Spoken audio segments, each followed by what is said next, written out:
So here's an interesting one. For those who may not know, this person here is Oleksandr Usyk. He's a famous professional boxer from Ukraine. And just a couple of days ago, he gave this in-ring interview. And he did that with the help of an interpreter. That's this guy here. Now, I'm a big sports fan, but of course, because I'm also an interpreter, these things always get my attention.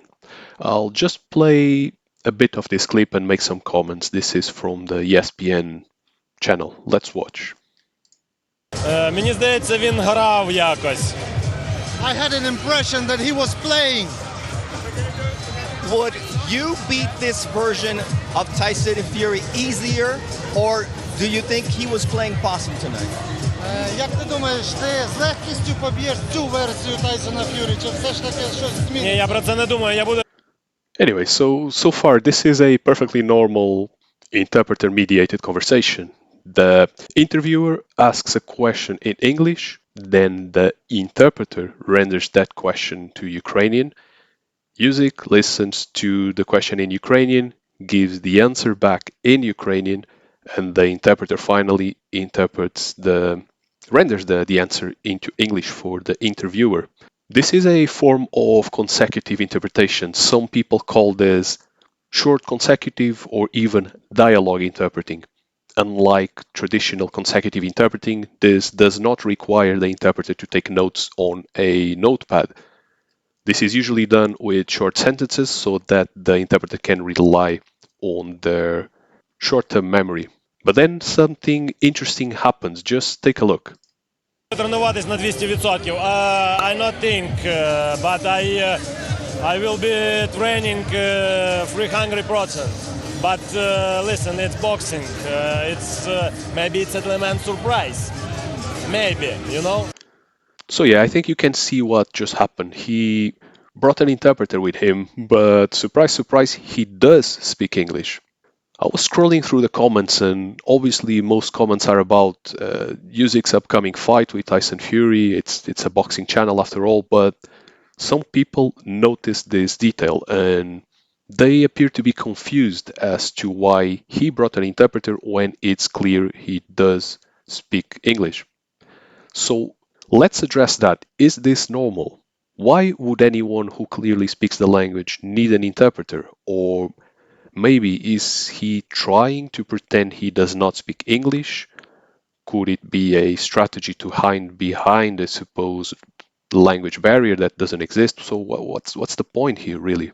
Here's the reality. What you see in this clip is in fact very common to happen. Actually, nowadays it's more common than ever because the English language has such an international reach these days that most people in the world end up having some form of contact with it throughout their lives. Traditionally, people see the interpreter as someone who mediates a conversation between two people who don't speak each other's languages at all. And yes, very often that's how it is.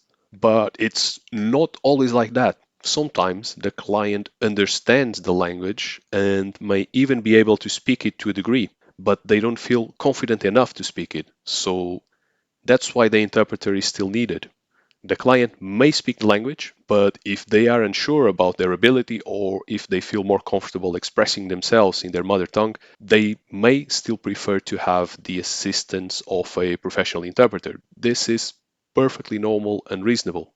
In technical terms, it just means they are not waiving off their right to express themselves in their own language, so their linguistic rights. So yeah, this sort of thing has happened to me numerous times throughout my career, and it's totally normal once again. Sometimes the interpreter can even be hired just to be there on standby. As a matter of fact, there's another clip taken from the same night that something like that happens. This one is from TNT, the channel. So let's have a listen. Simple answer. Does that fight give you a little bit more confidence going into this fight with Tyson Fury, seeing how tough it was to get through Francis Ngannou? Що він наказав? Does watching that fight give you a little bit more confidence going into the fight with Tyson Fury? Ти дивився цей бій, як ти тепер будеш битися з Тайсоном Ф'юрі? Неймовірно. Anyway, I think you get the idea. So he was, I believe, trying to take the question directly in English, but it seems that he didn't fully understand what he was being asked. So that's when he required the interpreter to give him some help. So these things happen all the time in our profession. It's perfectly common. And by the way, we are using English here as the example, but it can happen in any other language combination. So some people are asking, is he just pretending he doesn't speak English? Is he just hiding behind a fake language barrier? In fact, I think further in the clip, one of the guys makes fun of him, just teasing, insinuating, let's say, that he is just doing exactly what I just said. I think it's here. I'm taking that as a yes. There we go, Frank. He speaks perfect English. Don't you worry about that. I know you speak. On this fight, it's big fight, Mr. Turkey. Organization. There you can see he's kind of playing tricks, just insinuating he does speak English. This is all a show. But no, my answer is no. What you see here is way more common than some people might think. He clearly speaks some English, and in fact, I've seen previous interviews from him. He gave them in the past. His English is actually improving, so I think it's a learning process. Just remember that when someone learns a language, the degree of fluency is not instant. It takes a long time to get there. There are different degrees of fluency in one language. The fact that he does speak some English doesn't mean that the language barrier doesn't exist. So always remember this. The fact that a foreigner can speak your language doesn't mean there's no language barrier. It just means that perhaps that barrier is smaller or lower, but it can still be there.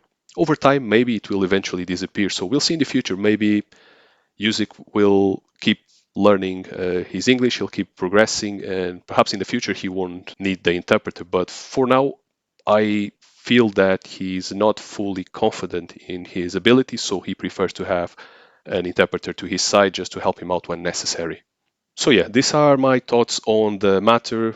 It's perfectly normal to happen. And what about you? Just let me know what you think in the comments. Also, please remember to hit that like button. It helps me a lot. And if you are into translation and interpreting, anything relating to this industry, just please consider subscribing as well. Thank you, and until next time.